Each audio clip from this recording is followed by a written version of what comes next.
The air in the room felt thick, heavy, suffocating. Every breath was a struggle, each beat of my heart a thunderclap in my ears. My mind screamed one word, over and over: run.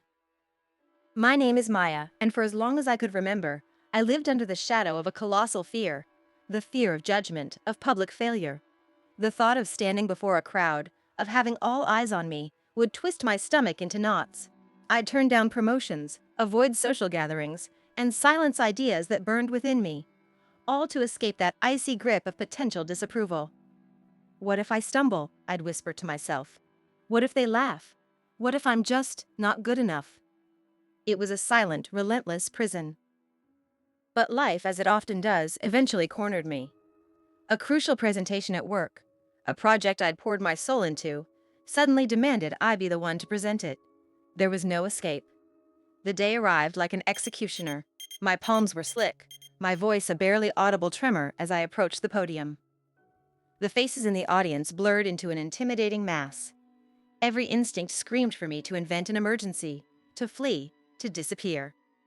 My legs felt like lead, my mouth dry. I could feel the fear physically pulling me down, whispering doubts into my ear. You can't do this, Maya. You'll fail. You always do. I closed my eyes for a fraction of a second. In that dark void, I saw not the faces of my colleagues, but every single opportunity I'd let slip away, every dream I'd suppressed.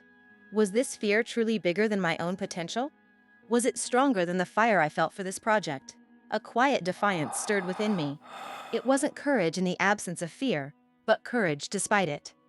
With a shaky hand, I gripped the podium. My voice might crack, my knees might buckle, but I wouldn't run. Not this time. My first words were then a stutter, but I pushed through. I focused on the content, on the passion I had for my work, not on the judging eyes. With each slide, with each explanation, a strange thing happened. The room stopped shrinking. The faces began to look less menacing, more human. The fear, that overwhelming force, didn't vanish instantly, but it began to recede, like a tide pulling back from the shore. I faltered a few times, but I kept going. And as I spoke, I realized something profound. They weren't laughing. They were listening. They were engaged. When I finally finished, the applause was deafening, a sound that felt like music after years of silence. I hadn't just completed a presentation. I had conquered a mountain I thought was unclimbable. The fear wasn't gone forever, but its power over me was broken. I understood then that courage isn't the absence of fear, but the triumph over it. It's the choice to take that first shaky step, even when every fiber of your being screams to stay put. Because on the other side of that terrifying moment, where your greatest fears reside, that is precisely where your biggest growth, your true potential, and your unwavering strength are waiting to be found.